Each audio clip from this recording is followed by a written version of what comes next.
you've heard, and we've all heard that phrase of you can't love someone else unless you love yourself. But I'm a little critical of that. Like, yes, you do have to have some security with yourself before you kind of invest into a relationship.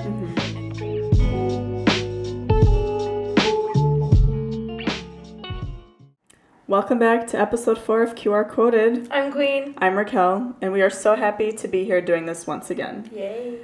Thank you for all the love on our last episode. It was a very refreshing one to film, and we hope that those who did listen and did tune in were able to learn from what life has to offer them. Yes, I hope you're trusting the timing of your life. If you know, you know. I hope you're taking it one day at a time. And speaking of love, happy belated Valentine's Day. Yes, so it was my turn this week to find the quote and the theme of today's conversation. And I couldn't help but reference Valentine's Day since this episode is going up the day after. So, as Queen said, happy late Valentine's Day from us. We hope that you got all the love you deserve, whether from a significant other or from yourself, which is basically the theme of today's episode. Self-love and worth. Self-love. Yes, love it. So today's quote is written by Anna Taylor, and it is, "Love yourself enough to set boundaries. Your time and energy are precious. You get to choose how you use it. You teach people how to treat you by deciding what you will and won't accept." Whoa. It's a big one. Yeah, that's a big one. Yeah, and we're going to break it down for you guys, but... We definitely need to break that down. All right, so self-love, self-worth. This is probably one of my favorite things to talk about because it can mean such different things to anybody, right? I've heard this concept before of loving yourself for a while, and initially I didn't understand its importance. I thought, like, yeah, I love myself, and this is like preteen Raquel talking, right? Like, I love myself and I feel fine, and to be honest, like, I didn't really know what it meant, and I never dove deep enough to even ask someone, like, what do you mean, like, love yourself? Like, I don't get it. But I will say that as I age, I think loving myself means different things to me now, even depending on like what I'm going through, and I have such a better grasp of the idea of what it means. But before I dive in further, what does it mean to you? How do you love yourself? I'm sorry, but like this whole time I couldn't help but think of that old Vine of that kid saying, "I love myself. Even though I look like a burnt chicken nugget, I still love myself." So that's what it means to me. That's it? No, I'm kidding. So I'm glad you asked it because I stumbled upon this pie chart comparison that ties so well to this, and I'm going to do my best to explain it. So listen up. The top pie chart was titled What We Think Self-Love Is, and the one below it was called What Self-Love Really Is. So 2 pie charts, okay? The first one is, again, what we think self-love is, and then the bottom one is what self-love really is. So the first one was kind of just split in half, and 50% of it was self-love is something you should just know how to do. And then the other half was self-love is saying I love you to the mirror. So I looked at that and I was like, oh, this is kind of like a fluffy, like fairy tale version, like romanticized concept of self-love, like putting sticky notes on the mirror and saying like, oh, you're beautiful, I love you. So that's kind of just this fairy tale version of self-love. And then the one below it was the more broken down realistic version. So it was broken down into many pieces. And it was self-love is forgiving yourself, setting boundaries with yourself, addressing your toxic behaviors, something that will improve your life, showing up for yourself, retraining negative thinking, something you might have to work at, and positive self-talk. So a lot. And for a lot of those, it's like, yeah, that is more realistic. That sounds more accurate when you're thinking of everything that life consists of. But I want to highlight a couple of these. And the first one is addressing your toxic behaviors. So self-love is addressing your toxic behaviors. And then 2, self-love is something you might have to work at. Because number 1, whether it's your relationship with yourself or relationship with another person, you can't just like gloss over toxic behaviors or thoughts. They always need to be addressed. Because if you love someone or you love yourself, right, which I hope you all do, you can't just push those toxic behaviors aside in any kind of relationship, whether it's a relationship with yourself or someone else, a friendship, a family member, a romantic relationship. And then number 2, it's an ongoing process to work at. Because speaking for myself, I'm so hard on myself all the time. So even though there are times that I'm doing all these things, all of these other things that make up self-love, I'm not always great at it. It's an ongoing process. So that's why, like, you've heard, and we've all heard that phrase of, you can't love someone else unless you love yourself.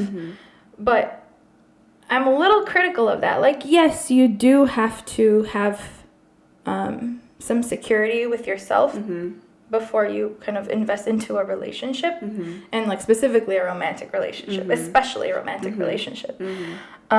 But I would like to kind of revise that statement of, you can't love yourself. No, you can't love someone else until you love yourself. Yeah. I'd like to revise that to you.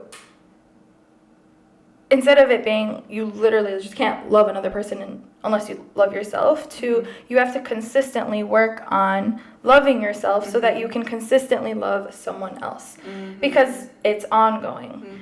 You'll never be like, all right, I checked off all the things on my list. I now, as of this day, love myself, so now I can invest in that relationship. It doesn't work that way. It's ongoing. There are ups, there are downs. All of these things on that pie chart are lifelong. I love that idea of revising that statement, because I've told people that before all the time. Like, you can't love someone unless you fully love yourself. But I think in the back of my mind, I always thought to myself, like, it's a consistent thing. But I think reiterating the fact that it needs to be a consistent thing is very important for anyone, especially like you guys listening today. I think that it's so important for you to be aware of how you feel and how you think of yourself, especially when you are in a relationship, depending on if it's a friendship one or whatever it kind of is. But I think I'm just going to tie it more into like a romantic relationship, because that's where I think it's even more crucial, because you're committing yourself to someone completely like new, right? And someone that's like going to be a big part of your life. So when I'm thinking of that in the back of my mind of like a relationship, a romantic relationship, in mine, for example, I think there have, or I know, not think, I know that there have been times where I'm not completely 100% loving myself, and I'm like going through something, or I've, just like not feeling it. Right, and that's normal. That's part of life. And it's not all rainbows and sunshines, obviously, and especially when it's like something within you, it's very hard to project onto someone, or not project, I'm sorry. It's hard to maybe have the other person understand, because it's within yourself, right? So I know, like I said, there have been times where I don't feel 100% me, and I unfortunately like project that onto my relationship, and that's not my intention. Right. That's not my goal, and I don't want to do that, of course, but it's something that happens sometimes, and it's okay.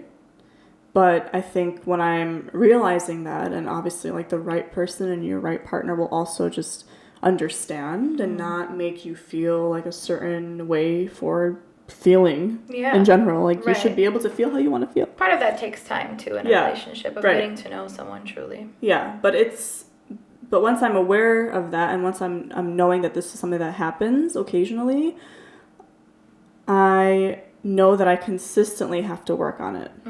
It's something that will never just like go away. Right. Because you go through different seasons of your life, And when you're not loving yourself entirely, and you're acting a certain way because of that, you do, whether, and again, most often than not, it's unintentional. You do project onto the people you love sometimes. And I think that's very normal, and I think that's where communication is important in a relationship. I said communication really weird. Communication. It's a I didn't pick that up. But we've also heard, like, kind of shifting this, but and I've given advice to people, and maybe you've said this to people too, who are hurt by someone else or feel like someone hurt them, and maybe this is not necessarily a romantic relationship, but like in a friendship, and people have told me, and I've told people, this is not a reflection of you, it's a reflection on them.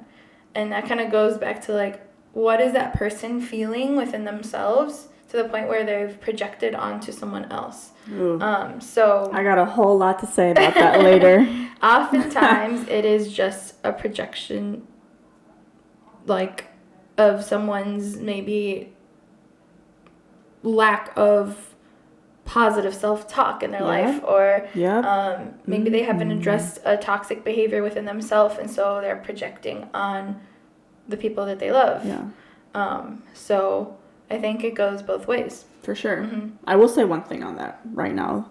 I think once you're able to realize that and not blame yourself, so it makes such a big difference. Then you've won. Then you've won in that scenario 100%. Yeah. Once, like, this is not because of me, this is not because of what I feel or what I'm doing or how I am, this is because of you. Yeah, it makes such a big difference. But I don't think you've even really explained what self-love is for you. So, Raquel. No, I haven't. For you, what is self-love?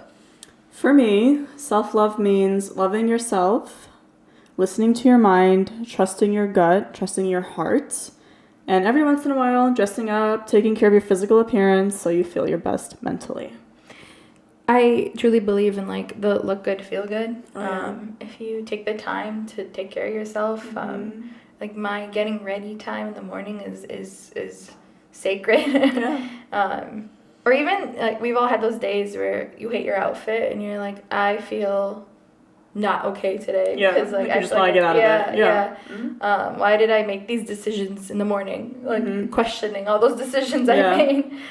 So I truly do believe in, like, look good, feel good. Sometimes I'll be doing my makeup and I'm like, ugh.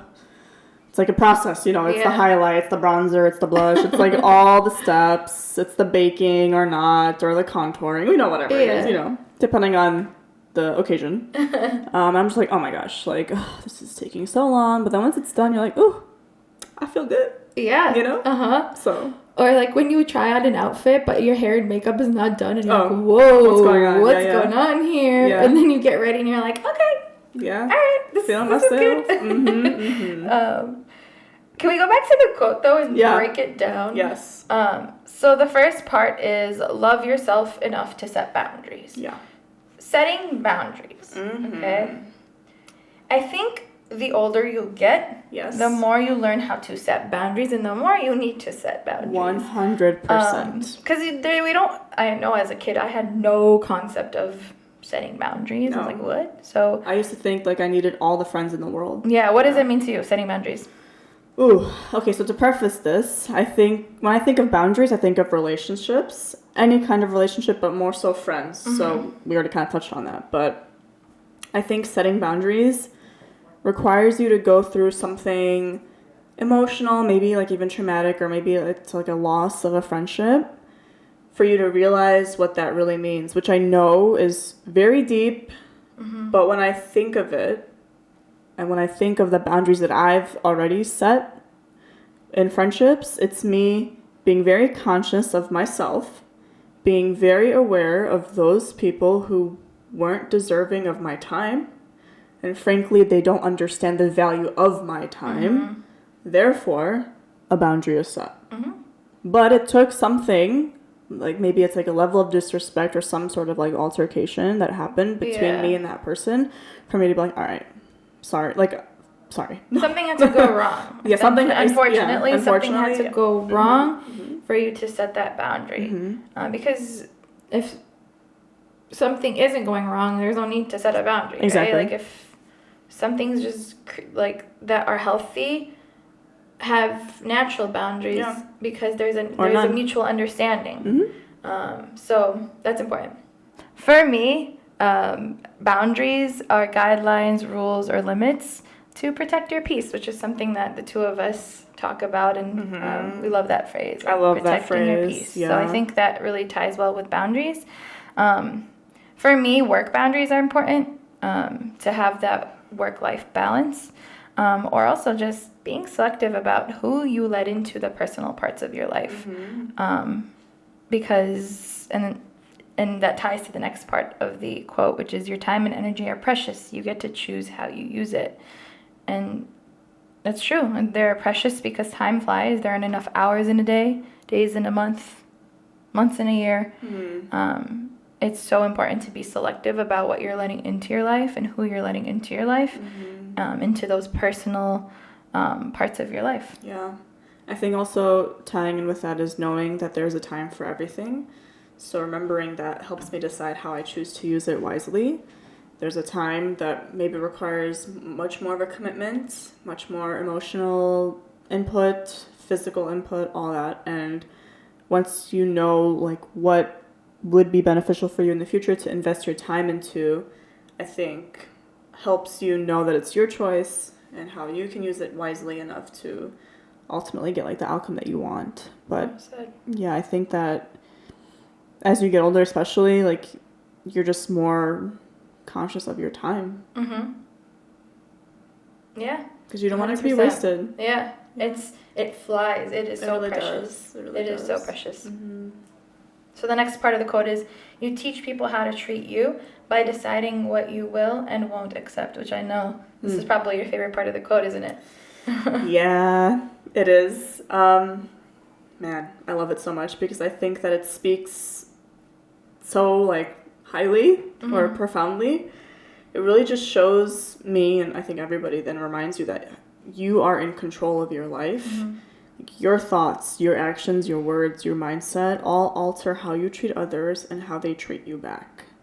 I think that depending on the people in your life, regardless, you project onto others, right?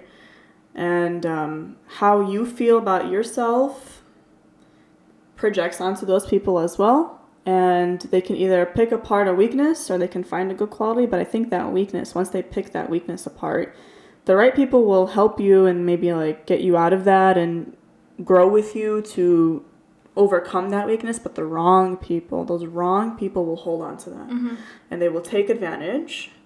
And so my main point is that how you carry yourself, how your overall charisma is, teaches people how to treat you. Even if it's that first initial encounter. That's like such a big like vibe check. Like I've heard people like compliment others. Like, you have such a good vibe. Like, such a nice compliment to receive. Yeah. But that's just from them like seeing them across the room or like, you know, having like one or two word altercations with them. And, you know, to be able to read that off someone initially says a lot. So people can see. People know. Oh, definitely. You know, and I think that teaches them how to treat you. So you need to decide what you will and you won't accept. I think this is kind of like an action speak louder than words situation. Simply just through the way you carry yourself, through your actions, through the way you treat others, you are showing what you will and won't accept. I think communication is what comes next in a relationship, but just kind of like to the general public and to maybe people who don't know you very well. That's why I wholeheartedly believe like everyone should be so self-aware of how they carry themselves, because it speaks a lot, and it's powerful and it's important. And again, it truly just communicates what you will and won't accept. Carrying yourself with like love and confidence, I think, speaks a lot, says a lot. You don't even have to physically speak. Like, I think like walking into a room with like your head held up high and just like feeling good overall. Like, I'm not saying do this like boastful. Right, like just like saying to show walk off, in like cheesing and you know it's not always realistic, but I think it's important to just be self-aware of the way you carry yourself. Yeah. I think it goes a long way Yeah.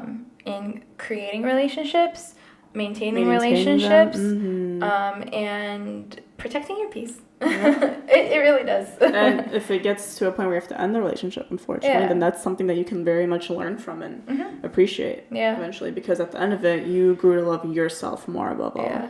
Yeah. Because you were your own person before this relationship came. Yeah. And you're always going to be your own person. Yeah. No matter what kind of relationship, Yeah. even like a friendship Even breakup, or friendship, sometimes those are even more difficult to get through than Yeah. like a romantic relationship. Like friend breakups are terrible. Mm-hmm. But there's a lesson to learn from everything. Mm-hmm. I don't want to end this on a negative note, so let's just go back to our quote, Yeah. right? Love yourself enough to set boundaries. Your time and energy are precious. You get to choose how you use it. You teach people how to treat you by deciding what you will and won't accept. So we hope, if you celebrated, you enjoyed your Valentine's Day. It was filled with love, self-love, love from a partner, from a romantic significant other, from your friends, family members. Don't forget to tell the people you love that you love them. I love you, Queen. Love you, Raquel. And we love and appreciate everyone for, listening to us again. Yes. So remember that we're yes. on Spotify, Mm-hmm. Apple Podcasts, and YouTube. Everywhere. And share this with your friends. Yeah. Share the love. Share the love. From QR Quoted. Yes. So thank you once again for joining us. I'm Queen. I'm Raquel. And this is QR Quoted. Yay!